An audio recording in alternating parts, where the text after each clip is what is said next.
So we had a wedding yesterday. It wasn't here, it was in the church in Bayswater. But two of our students, many of you would know them. Katie's just finished her drama course at Lambda. Nathan is studying psychology at UCL. And they were married very beautifully with their family and friends yesterday. And the first reading they chose was from the Song of Songs. That beautiful reading between the two lovers, when the bride hears her bridegroom saying, "Arise, my love, my beautiful one, and come away. Let me see your face, let me hear your voice, for your voice is sweet and your face is lovely." And a beautiful sermon then from Father Hugh, mainly on this Old Testament reading, about the desire of husband and wife to listen to the voice of the other, to see them, to notice them, that this person, my husband, my wife, matters. The word we use in the wedding ceremony, to honour this person and to care for them. And then Father Hugh, very honest and challenging about the difficulty of keeping this desire beyond the honeymoon. Well, he didn't quite put it like that, but they're 21, these guys getting married, 22, they're young. This is hopefully 60 years of marriage ahead. Is that desire, "Come then, my lovely one, my beloved, come," is this going to sustain them and stay with them? And how to keep honouring the person and to keep listening for the voice of the other. That was the beauty of the sermon, actually. And I say this because by a lovely providential coincidence, the gospel parable today is exactly about a man who stopped listening. Who not only stopped listening, he was so deaf and blind that he didn't even know the other person was there. You know the story, we've just heard it. You've heard it many times. The rich man feasting in his palace with his friends. The poor man, Lazarus, lying at his gate, sick, starving, forgotten. And after death, the tables are turned. We get really excited. The rich man goes to torment in Hades. The poor man goes to paradise in the bosom of Abraham. It's a story of reversal. Like watching a film where you've seen the baddie get away with his bad deeds and you're longing for him to get his just deserts. We have this lovely phrase in English that someone gets their comeuppance. Have you heard that? They get their comeuppance, meaning they come up before the court or judgment. We long for the baddie to get his comeuppance, and the rich man in the parable does.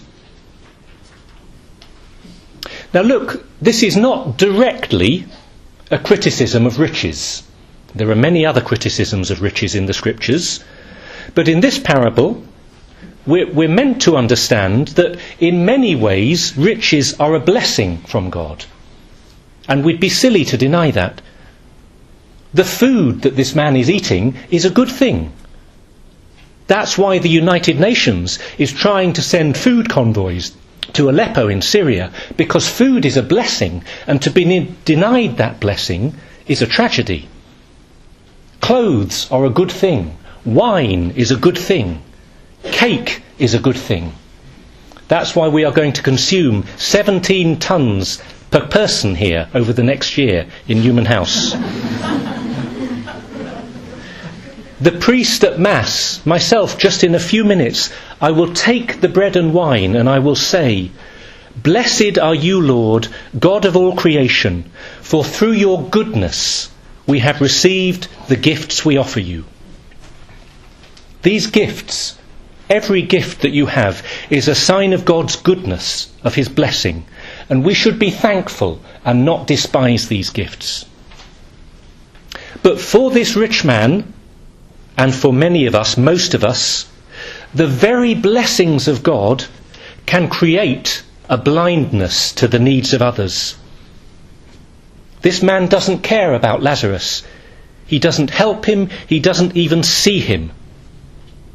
It's the indifference that is the worst sin, the hard-heartedness.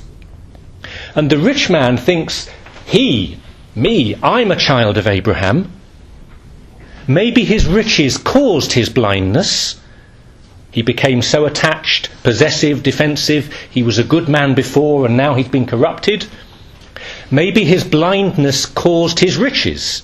He didn't care for others. He amassed his wealth on the backs of the poor. Maybe both. We don't know. All we know is that the rich man is blind. And the shock after death is to discover that Lazarus is a child of Abraham, sitting at his right hand, and he, the rich man, is excluded. And then it gets worse. Instead of being repentant, instead of looking to Lazarus and saying, I'm sorry, the rich man treats Lazarus like a slave. He's noticed him at last, and he says to Abraham, send Lazarus to give me some water. Send him to my family to warn them. Lazarus is still not a person. He's a slave and nobody, and there is no remorse. So it's a fun parable, if you like the tables being turned, but it's a difficult parable as well. Because for us, it is a call to be open to others. I can't put it more simply than that. A call to be open to others. First, just to notice them, to see, to hear the voice, the people around us, the poor, the marginalised, the stranger, just the person we haven't met yet. But second, not just to notice, to actually care, so that it's not just our eyes that are being opened, but our hearts. We can see someone without actually being moved in our hearts. And third, to act, to reach out to them in some ways, because it's a tragedy that we can see and we can be moved in our hearts, but we can still be paralysed or afraid and not do anything. So it's the opening of our hearts and, symbolically, the opening of our hands that symbolise the real call of the gospel. The hand of friendship, the hand of kindness, of generosity. That's the order.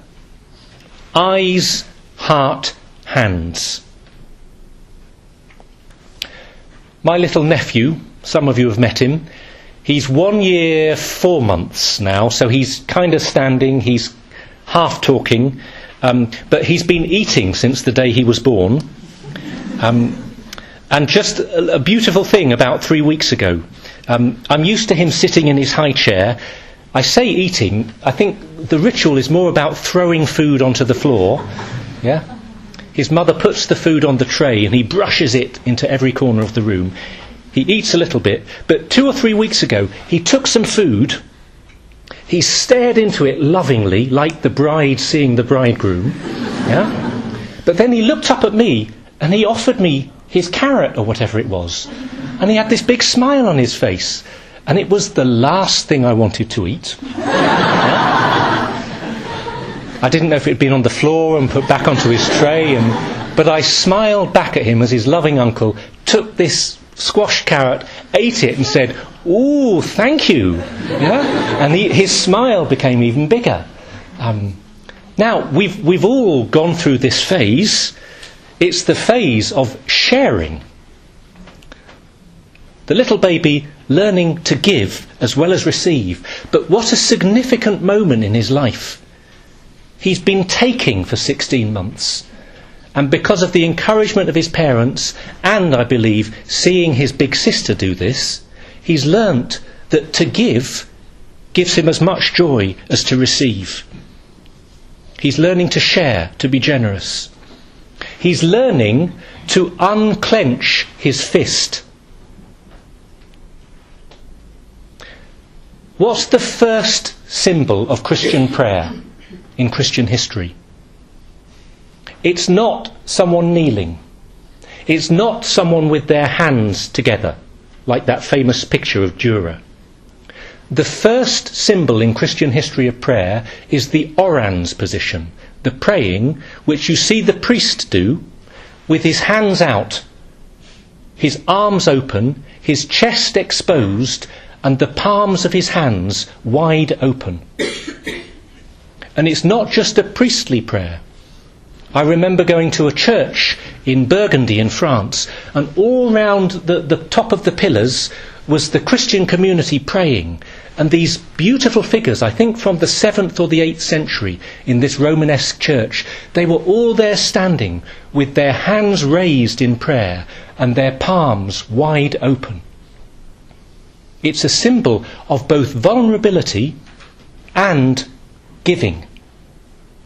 Because to open your hands is to give what you possess. Beware of the clenched fist. So just as Father Hugh did yesterday in his wedding sermon, for me today to challenge you really over the next week or two, especially as we begin the academic year. Freshers' Week coming for most of you. Make a special effort to notice others and to reach out to them in an uncomplicated, gentle way. To talk, to say hello, to walk across the room, thinking of your course, your faculty, your hall of residence, your time at Newman House, you're seeing other students in Tesco or McDonald's or wherever, yes? What a difference it makes to the lives of others that you've smiled and said hello and said, how are you getting on, my name's so-and-so. You feel as a fresher, if you're a fresher maybe, that you are the person needing help, yes? Freshers' Week is for you, they've named it after you, yeah?